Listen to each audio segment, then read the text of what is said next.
Welcome to the Metabolic Link, a medical and science-focused podcast that explores the common thread of metabolism in health and disease. This is where science meets society.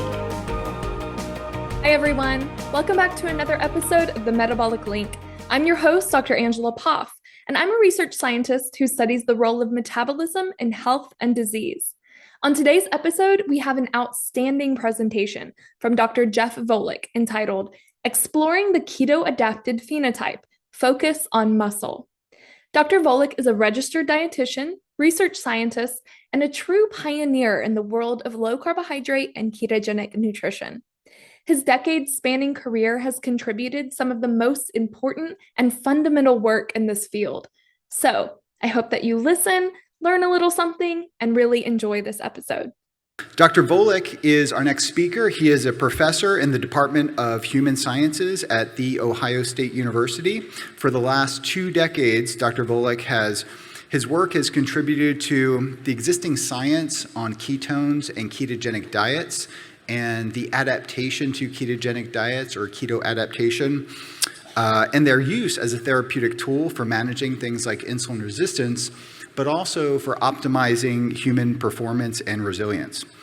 His work has been included, has been in more than 3,000 peer-reviewed scientific publications, including manuscripts and 5 books, including New York Times bestseller book. He has provided more than 200 lectures in scientific and industry conferences around the world. He is also the co-founder and former Chief Scientific Officer of Virta Health, the first clinically proven treatment to safely sustaining and reversing type 2 diabetes without medication and without surgery. So Dr. Volek's talk is entitled Exploring the Keto-Adapted Phenotype, Focus on Muscle. Without further ado, let's introduce our next speaker. Thank you.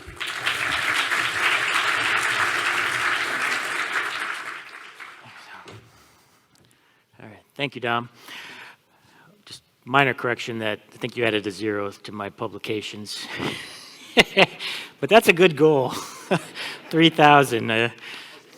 Madison, mark that down. We got our work cut out for us. But it's great to be here. Good morning, everybody.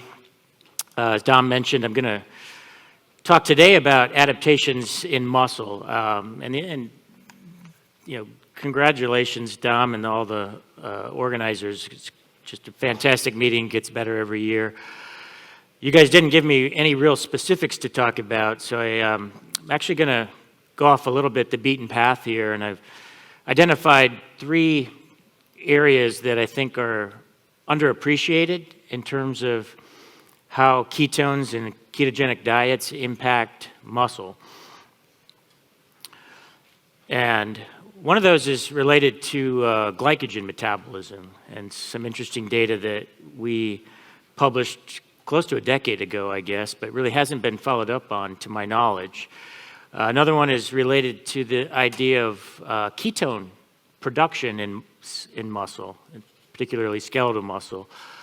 And then I want to share some really provocative newer data that has to do with ketone metabolism and heart function, cardiac function. Now, I know for everyone here, it's kind of an echo chamber when it comes to talking about the positive effects of ketones, but clearly ketones have been beaten up over the last really century and a half. And there's a lot of reasons for that. It has to do with the way they were discovered, has to do with the fact that their substrate is fat. So there's a lot of ignorance and misunderstanding and misconceptions around ketones in a general health fields and even in in medicine and in dietetics. So really it's almost the world turned upside down when you look at the new evidence around ketones that's emerging on a weekly, monthly basis. Ketones are being described as superfuels now, and longevity metabolites, and a superior energy supply. So, it's really a fascinating time right now to be rehabilitating this negative connotation around ketones and embracing all this really exciting science around ketones as a beneficial molecule. So following up on that, I really think it's important to understand ketone concentrations. And one little fact that's fascinating is that ketones span over 4 orders of magnitude in the circulation, depending on the stimuli and the type of diet and conditions you may be experiencing. And so the vast majority of people on a standard American diet are, their ketone levels are probably between 0.1 and 0.2, maybe, occasionally in the morning after an overnight fast up to 0.3. And when you restrict carbohydrates and adopt a ketogenic diet, those levels increase by an order of magnitude. And this is not a linear scale, by the way. This is a logarithmic scale. So they'll go up, and we kind of define this as nutritional ketosis, somewhere between around 0.4, 0.5 at the lower end, all the way up to about 4 or 5 millimolar. And of course, we know we can achieve this too with exogenous ketones now, at least transiently. So this is quite a bit higher than what most people are experiencing on a typical American diet. And then there is a thing called starvation ketosis, and you can bump levels up a little higher than you can with the ketogenic diet. So you might see levels 6 to 7, 8, 9 millimolar, but that's still quite a bit different than what you experience in ketoacidosis, which of course is very serious, life-threatening, dangerous situation. So understanding, where your ketones are in this range is really important. And I might, go as far to propose some different nomenclature around this, because, this idea of what is normal, what is the normal ketone level, or maybe a better question is what is the optimal ketone level for an individual or for a particular therapeutic target. These are really important questions, and I think a good argument can be made that this level of ketones in the range of nutritional ketosis is an optimal range for many people. And so terminology we might consider is that a normal range of ketones is euketonemia, is this 0.5 to 4 or 5 millimolar. Much like with glucose, we have hypoglycemia, euglycemia, and hyperglycemia. So if you're on a typical American diet, you have hypoketonemia, and then reserve hyperketonemia as something that's more along the lines of ketoacidosis. So there are many ways to elevate your ketones, and traditionally we've thought about ketogenic diets as a standard way to do that. We now have a variety of exogenous ketone formulas that range from salts to free acid to esters, and those clearly acutely raise ketones transiently. But if you use those repeatedly, you can keep your ketones levels quite elevated over time. Fasting will raise ketones because they're naturally low in carbohydrate. Exercise transiently, you get a bump in ketones.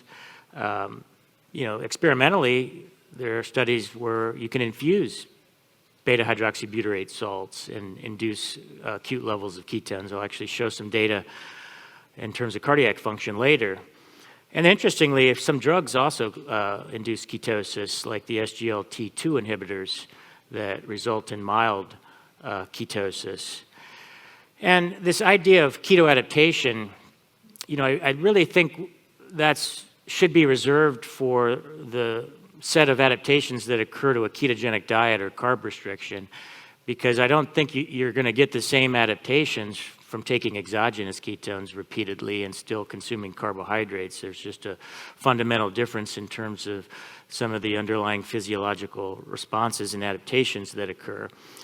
But that takes time. We're just beginning to unravel some of the various adaptations that occur to ketogenic diets and various forms of elevating ketones. I thought I'd show this paper. It doesn't get a lot of attention that I'm aware of, but I think it makes a really important point that when you look at the response to fasting, a lot of people think that's due to the caloric restriction. You're not eating any calories, and so your body's adapting to that by upregulating, especially lipolysis and its ability to oxidize fat. But in this, what I think is really elegant study, they showed the lipolytic response in particular to fasting is due not to the caloric restriction, but specifically due to the carb restriction. So they had 5 healthy participants, and they participated in 2 conditions. One was a fasting, 84 hours of fasting, and the other was a lipid infusion, so no carbs, but adequate energy in the form of fat to maintain their energy balance. And there was no difference in a variety of the markers there, including nitrogen, glucose, triglycerides, even ketones were similar, and plasma insulin similar, but in the graphs there you see the rate of glycerol and fatty acid, palmitic acid appearance, which is basically a measure of fat breakdown in adipose tissue, is similar between the two. So it's the carb restriction that is driving the lipolytic response to fasting. So I think this is kind of a review for most of you, but just quickly, what is ketogenesis? So first of all, ketones are partial products of fatty acid breakdown. And that fat can be derived from either dietary sources, or in the case of fasting, it's going to be exclusively from your adipose tissue stores. At any rate, those fatty acids, whether they're from diet or endogenous stores, get delivered to the liver and are the substrate for ketogenesis. And in particular, when you have an increased delivery of these fatty acids to the liver, you funnel more of these fatty acids into the ketogenic pathway versus the Krebs cycle. And these partial products of fatty acid breakdown, these 4 carbon molecules, beta-hydroxybutyrate and acetoacetate, which are probably coming out in about equal amounts from the liver, are sent into the systemic circulation, and pretty much most non-hepatic tissues can utilize ketones. I think we tend to focus on the brain because from an evolutionary standpoint, that was critical, that we had an alternative source of fuel for the brain because it can't really use long-chain fatty acids. And if you don't have a lot of glucose available, that was really important during prolonged periods without access to food. But we know the heart uses ketones, we know skeletal muscle uses ketones, and other tissues as well. Genova Connect, powered by Genova Diagnostics, offers simple, at-home, advanced lab testing that's grounded in research and takes the guesswork out of understanding your health. Genova's been pioneering advanced health testing for over 3 decades, and they have a wide variety of innovative testing options that you can order online and use in the comfort of your own home. Their diverse panel of tests include ones like Metabolomics Plus, which is a comprehensive nutritional test that looks at an individual's need for over 125 markers, including antioxidants, vitamins, minerals, amino acids, and fatty acids. It even assesses for toxic exposures. This is just one of the many options they have available to gain in-depth insight into your health. Whether it's gut health, hormonal balance, or nutritional insights, Genova Connect allows you to set a baseline and provide clarity along your journey to better health. We want to thank Genova Connect for sponsoring today's episode of the Metabolic Link. Genova Connect is offering you 15% off any of their test kits when you use the code Metabolic Link at gdx.net/themetaboliclink. And I'm going to focus my talk more, I'm going to ignore the brain, not for any other reason than I just want to focus on muscle for this particular talk because there's a incredible science going on with a ketone-fueled brain, and there's so many positive things likely emanating from that. But I'm going to focus on muscle, and I'm going to start first here with some data on keto adaptation and glycogen metabolism. And showing you a graph here from a study we published back, I believe it was 2015, in elite group of ultra-endurance athletes that were either following a traditional high-carbohydrate or traditional low-carbohydrate diet. I'm not going to go through all the data in that paper, but the low-carb athletes were prodigious fat burners. They had twice the level of fat oxidation and performed a 3-hour bout of exercise using about 90% fat compared to the high-carb athletes, which were using more along the lines of 40 or 50% fat. But what was absolutely astonishing to me was that their resting glycogen, their post-exercise glycogen, and their recovery glycogen levels were almost exactly the same. And you're seeing the individual responses here, so there's also a remarkable homogeneity in the responses here. There's no real outliers. And then this is in the context of these low-carb athletes eating a very low amount of carbohydrate. So quite unexpected, because I think we're taught that to maintain optimal glycogen levels, you need to be consuming a lot of exogenous carbohydrate. So how could this happen? So first of all, if you look at the rate of glycogen breakdown and calculate that out, again, it's nearly identical. No difference at all between low carb and high carb in terms of glycogen utilized per unit time. And if you do the math here, there's something quite odd. So if you kind of make a few assumptions here in terms of the amount of active tissue involved, you can calculate it in actual gram amounts how much glycogen was utilized. So based on these calculations, about 160 grams of glycogen was depleted during exercise.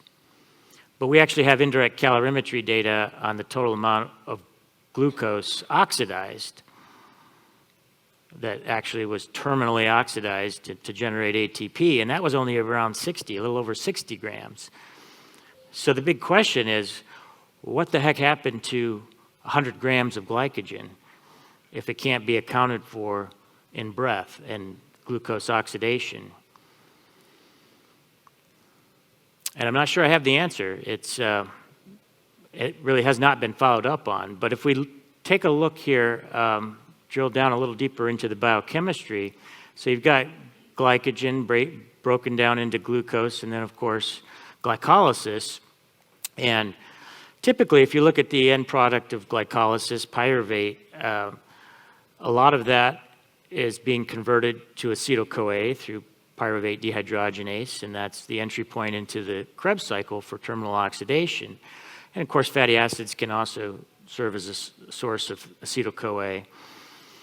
But we know that ketogenic diets actually decrease PDH activity, and most of the acetyl-CoA that's being used to generate ATP is coming from fatty acids, because you have an abundance of fatty acids when you're keto-adapted.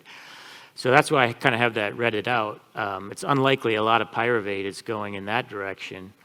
But pyruvate can also, it has other fates, so it can be converted into oxaloacetate. And this is interesting because oxaloacetate is necessary.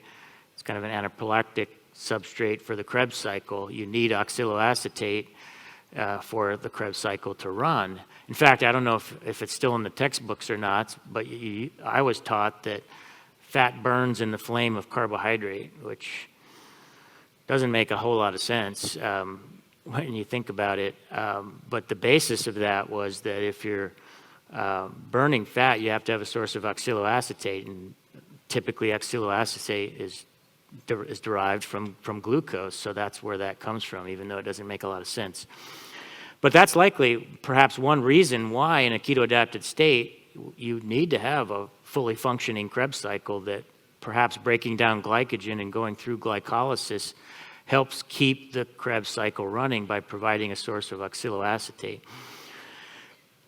Pyruvate could also be converted to lactate, and that also, I have that, green because I think that likely occurs to a greater extent in these keto-adapted athletes. And lactate is a great, source of carbon for the cell and can even be used directly as an energy source. And then you also have this sort of other pathway parallel to glycolysis, the pentose phosphate pathway, and that produces some important products as well, like reducing equivalents, NADPH, as well as 5-carbon sugars that are necessary for nucleotide synthesis, for RNA, DNA repair. So there could be advantages to having a source of glucose in the keto-adapted state in terms of promoting reducing power and 5-carbon sugars as well. So I think this is all hypothetical, but all reasons why, from an evolutionary perspective, being keto-adapted, you still might want to have normal glycogen levels, typical glycogen levels. Now, what about the resynthesis of glycogen? So when this is looking at the post-exercise and then the 2-hour recovery time point, and the low-carb athletes here did not get any carbohydrate during this time period, whereas the high-carb athletes did. And still, they synthesized glycogen over 2 hours at the same rate.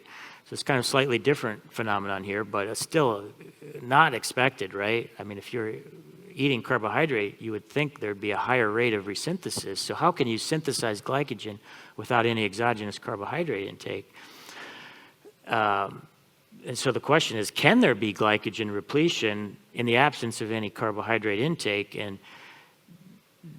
typically, I think a lot of us would have said no, but if you look in the literature, especially across different species, the answer is absolutely yes. There's a variety of different animal models that have demonstrated glycogen synthesis after some type of physical demand and shown glycogen synthesis.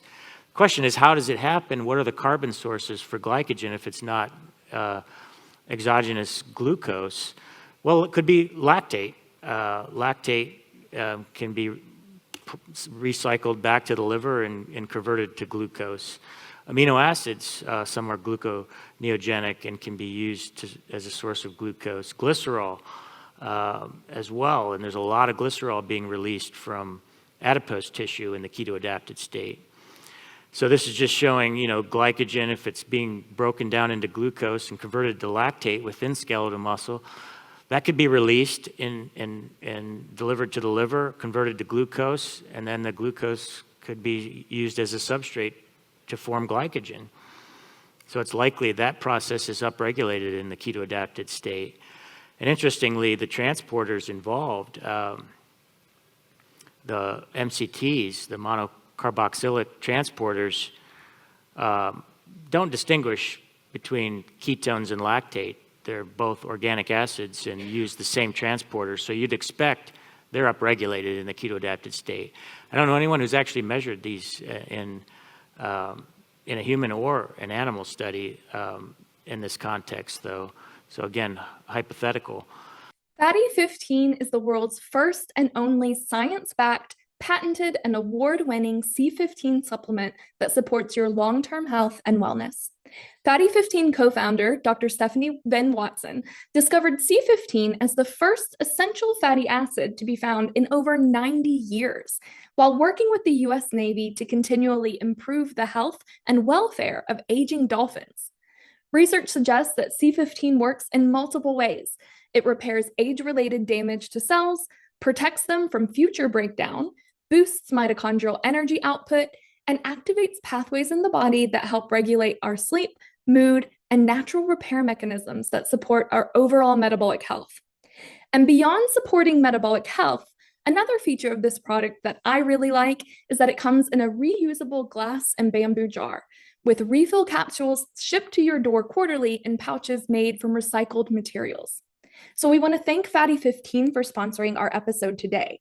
And Fatty 15 is giving you an additional 15% off their 90-day subscription starter kit by going to fatty15.com/metabolic link and using code metabolic link at checkout.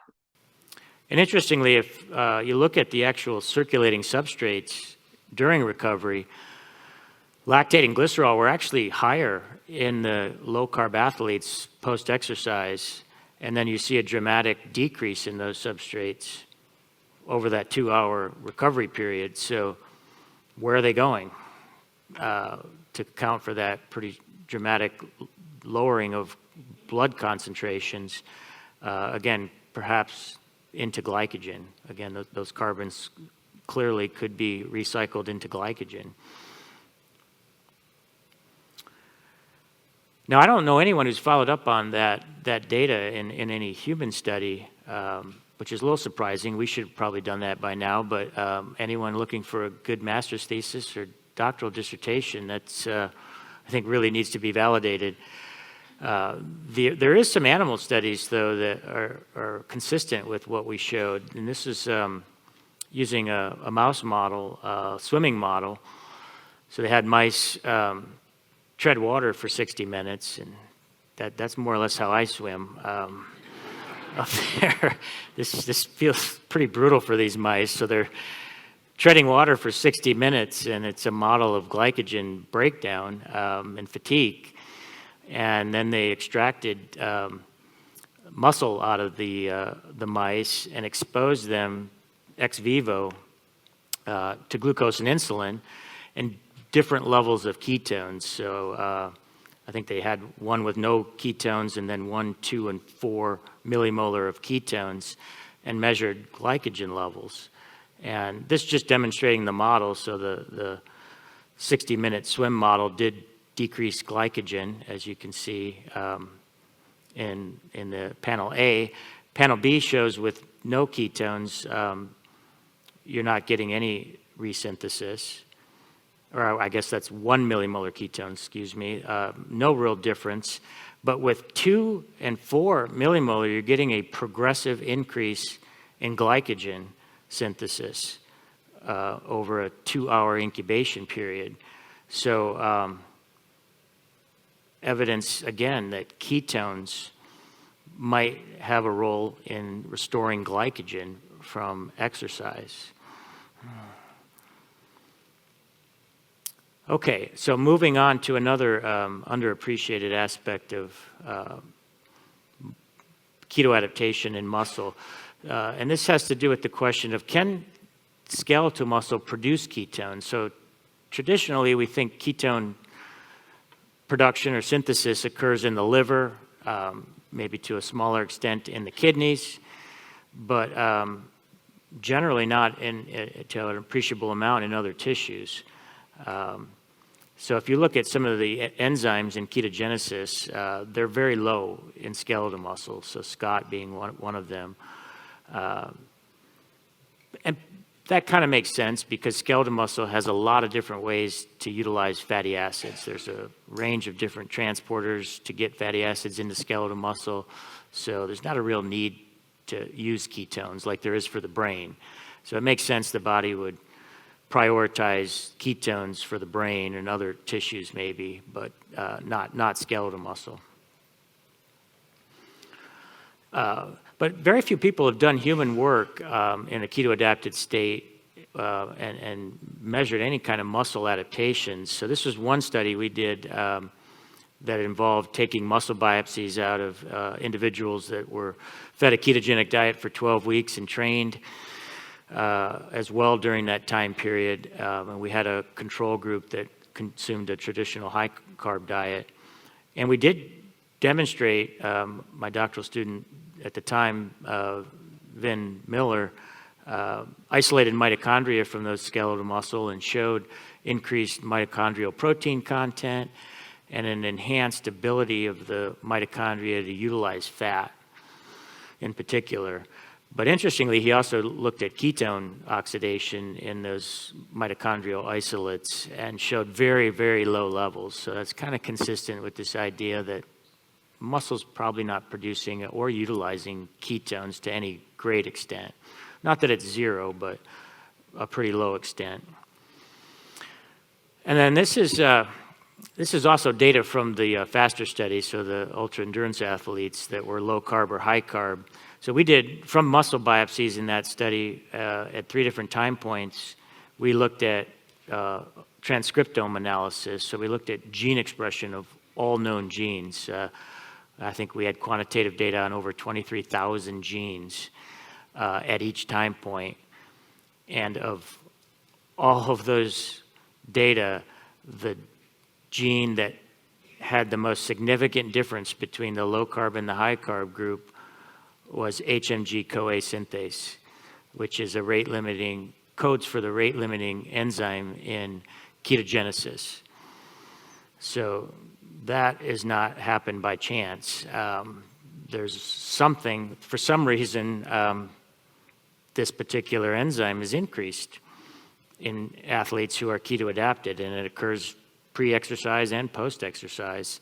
So I don't know why this would go up if you're not producing ketones in skeletal muscle, but it's gene expression is highly expressed in these keto-adapted athletes.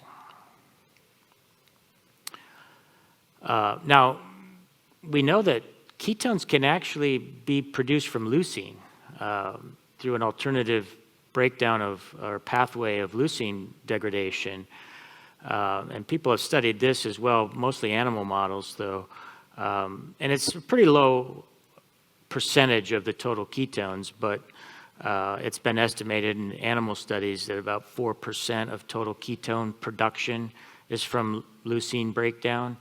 And that probably decreases as you become keto adapted because of the leucine sparing effect. But nonetheless, in the truest sense, ketone production does occur in muscle from leucine to some extent.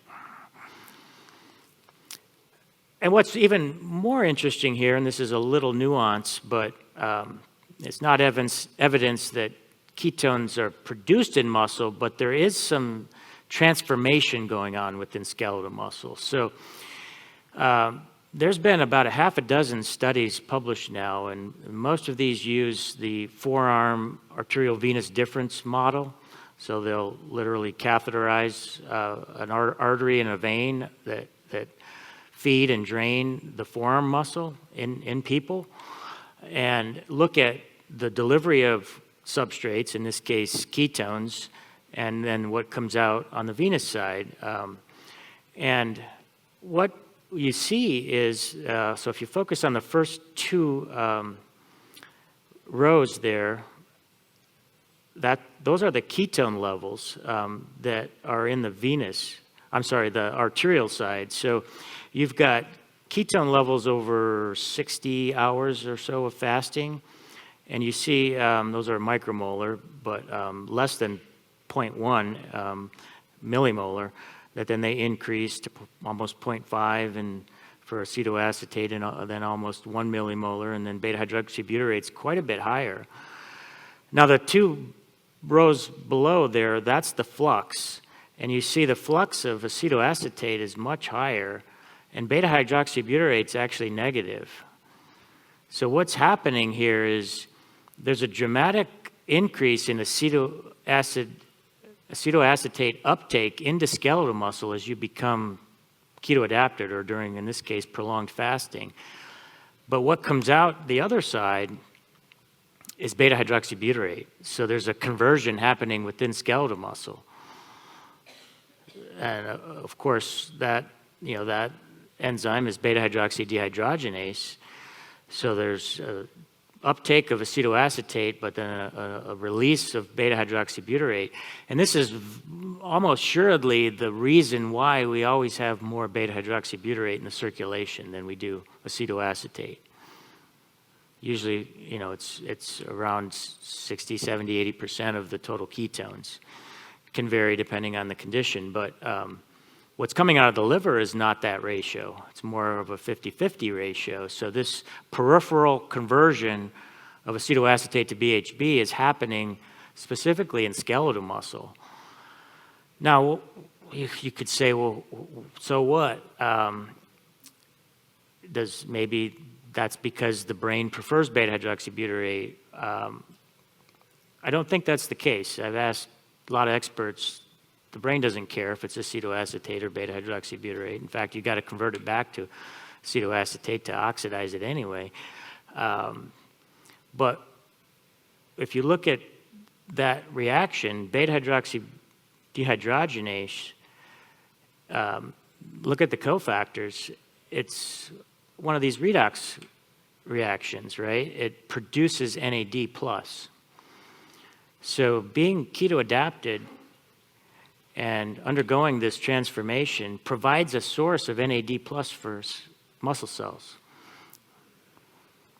And if you haven't followed that literature at all, NAD+ is a super hot molecule right now. It's being linked to all sorts of positive cellular functions within cells, particularly related to longevity and so forth. It's just one of many recent reviews out on NAD.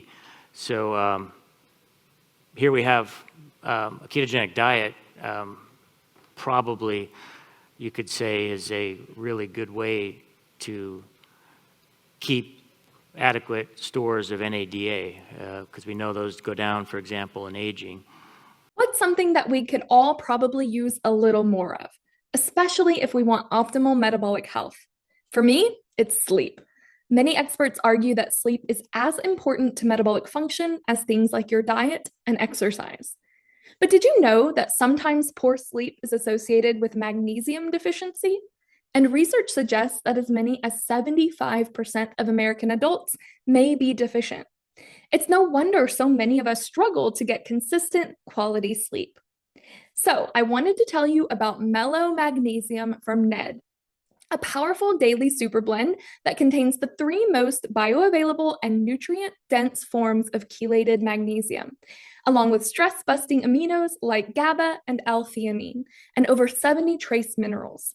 It comes in 4 delicious flavors. There's lemon, lavender berry, that's my personal favorite, pomegranate, and naked, which is a stripped-down, flavor-free version that's great for adding to your smoothies or protein shakes. Another great thing about Ned is their commitment to transparency. Ned shares all of its third-party lab reports right there for viewing on their website. So, become the best version of yourself and get 15% off Ned products with code Metabolic Link. Go to helloned.com/Metabolic Link or enter code Metabolic Link at checkout.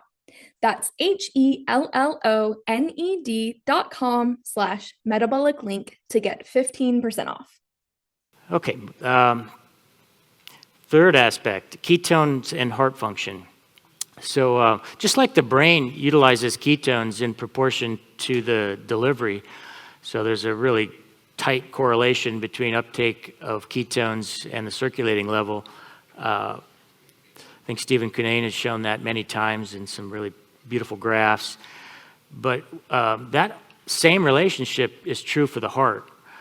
So as ketones are elevated in the circulation, the heart takes them up and utilizes them in proportion to the circulation. That's certainly not the case with skeletal muscle. There's the uptake is, there's a lower Km for the transporter, and you saturate that process at a much lower level. But with heart, the higher they go, the more the heart utilizes ketones. And a lot of new data coming out now showing that when you have a ketone-fueled heart, it's functioning more efficiently and better, particularly in disease states like heart failure. And so in the context of heart failure, there's all this data coming from a variety of different sources indicating a ketone-fueled heart is functioning better. Now, some of this is just from the metabolic side of things, is like I just said, the heart does utilize ketones if they're available. It's an organ that needs a lot of energy, and it needs it on a regular basis to function. So it will tend to oxidize anything that's there, but it will preferentially use ketones. There's also clearly a metabolic basis to heart failure. So heart failure is associated with impaired ability to utilize substrates, in particular fatty acids, and an increased reliance on glucose. And so there's a lot of different animal models out there now, and even human studies showing that the failing heart will utilize ketones to a greater extent. And then you've got animal studies. I think Veach published one of the first many years ago showing that a ketone-fueled heart in an animal model functioned more efficiently, so it produced greater cardiac function per unit ATP when it's run on ketones versus other substrates. But even in the last, say, 5 years or so, now we've actually got human studies in both clinical populations as well as healthy populations showing that when you elevate ketones acutely, you get beneficial effects. And I'll go through a few of these in a minute, but we've got ketone infusion studies. And more recently, in the last couple of years, we've got a couple now papers out on exogenous ketones, elevating ketones acutely and improving cardiac function. And then the last bullet point there I'll just mention, this is kind of another way in which I think cardiologists are starting to come on board with this. We have quite a lot of clinical trials now on SGLT2 inhibitors, which are used to lower glucose in diabetes. But we have findings now published showing improved heart outcomes in diabetic patients and even non-diabetic patients now with heart failure, showing reduced hospitalizations, decreased cardiac events with just use of these drugs. And these drugs cause increased glucose output in the urine, but one of the other metabolic effects of these drugs is they elevate ketones modestly. So typically up into the lower end of nutritional ketosis, so maybe 0.3 to 0.5 millimolar, without following a ketogenic diet. But a lot of people have speculated that the cardioprotective effects of these drugs might in part be due to the ketones. So that's just another level of evidence supporting ketones having a beneficial effect on heart function. One of the first studies, this was the ketone infusion study out of Sweden, where they looked at patients with heart failure, reduced ejection fraction, and infused a ketone salt, a beta-hydroxybutyrate salt, into these patients. And you can see rapid elevation in their circulating ketone levels. And amazingly, when they looked at cardiac function, then you get this dramatic increase in cardiac output. So, and it's kind of a dose response. So you can see the upper right bar graph there showing increase in cardiac output as a function of elevation in circulating ketones. So the greatest effect was at, is that 3.3? I can't see. But increasing cardiac output with higher levels of ketones, greater increase in ejection fraction, and there's a vasodilatory effect as well that has been observed in most of these studies. And another interesting part of this study is they did the same experiments in healthy controls with no heart failure and showed the same effect. So this wasn't just working in people with a defective or impaired heart function. It actually is a very robust effect that occurs across the spectrum from health to diseased hearts. So we now have a couple studies looking at exogenous ketones as the method of elevating ketones, and one was, this is in healthy participants using the ketone ester, or the product from human. You'll notice increases in ketones are very similar to the ketone infusion study I just showed you, so a little over 3 millimolar. And this is showing the improvement in cardiac output with that acute elevation from ketone supplements. And then this is even more fresh off the press. I think this was published just in last December. Again, 20 healthy adults. This particular supplement was Ketone Aid. And again, ketones, I guess, maybe not quite as high here. They got a little over 2 millimolar with a single dose of this particular exogenous ketone. And then you can see it on the right, cardiac output progressively increasing over time. And then, of course, if you look at cardiac output as a product of stroke volume and heart rate, you see it's contributed, both are contributing to this increase in cardiac output. In this particular study, the heart rate is actually driving more the increase in cardiac output than the stroke volume. So we've been very interested in this. In fact, we've been planning for about 5 years to get a project off the ground in patients with heart failure, and we'll finally have the funding and the people and the resources and technologies all in place to do this. And a big shout out to my cardiology colleagues here. Yuchi Han is principal investigator, as well as Lon Simonetti, who's a world expert in cardiac imaging, cardiac magnetic resonance imaging. So we're doing some really neat functional imaging with these projects. And then Chris Crabtree there is my doctoral student who's really been living in this imaging world to run these projects. So we did kind of a pilot preliminary study similar to the 2 previous projects I just showed you. And we're studying the ketone ester from juvenescence, which is, this was the older version, the C6 diester. And again, single dose delivery of this particular product to healthy subjects, and then serial imaging and blood draws after that. So we've just finished this study. We're close to getting this packaged up for submission. So these were presented last year at an imaging conference, but otherwise unpublished. So we get a nice increase in ketones, which is no big surprise. Takes a little longer for this C6 diester to elevate ketones, so it's a little more gradual, but by 2 hours we're at over 2 millimolar, and get a little bit of a glucose lowering effect with that. But the cardiac output data are very similar to those previous infusion and exogenous ketone studies, so we're seeing a highly significant increase in cardiac output. And we did use a placebo as well, a calorically matched placebo, fat-based placebo, and we didn't see any increase. So this was kind of one unique aspect that we added in addition to the advanced imaging. So this wasn't just an effect of food intake and caloric intake that people have seen. Now, if you look at the heart rate and stroke volume aspects of the cardiac output, again, it's both are increasing, so there is a sort of a chronotropic and inotropic effect both going on here, increasing as a function of elevated ketones. And then we also do a measure of myocardial blood flow, and that increase similar to what's been shown in the infusion studies. So to date, no one's really published a prospective study, though, looking at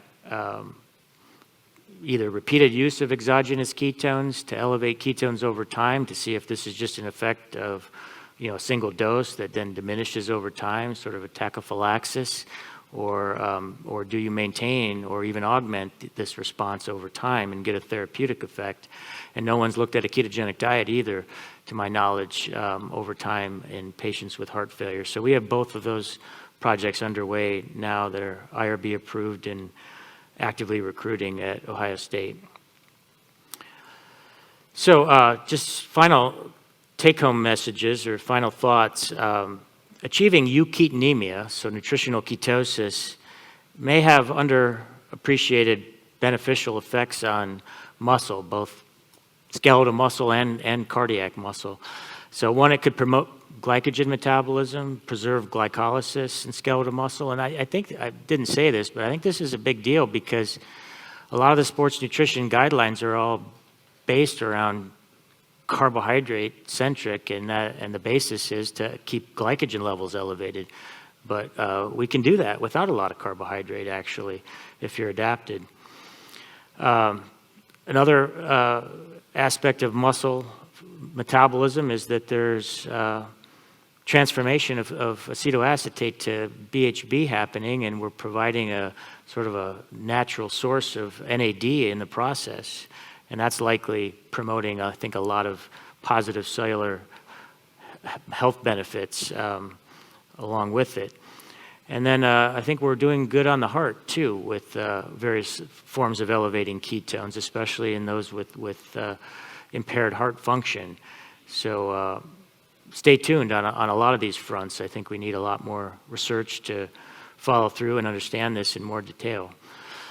So I'll stop there. I'll just do a final thank you to all the people in my lab that are in the trenches doing the hard work, as well as the colleagues that we have at OSU, particularly College of Medicine, and a lot of the sponsors and funders of our work, because none of this is free or cheap. So thank you. Thanks for listening to this episode of the Metabolic Link. If you like this episode, please be sure to leave us a review, share it, or drop us a comment. If you want more content like this, including access to our private podcast feed that offers exclusive ad-free episodes that also provides continuing medical education, please visit our medical education platform, the Metabolic Initiative, at membership.metabolicinitiative.com. Your first 7 days are free. Thank you for tuning in. Do you love learning about metabolic health? So do we. It's why we created the Metabolic Initiative, an online educational platform providing evidence-based education on metabolic health and therapies for healthcare professionals and the general public. By joining the Metabolic Initiative, you'll gain access to hundreds of expert lectures, interviews, panel discussions, and even private episodes of the Metabolic Link. CMEs are available. Go to metabolicinitiative.com to get started. And as always, thank you for listening to the Metabolic Link.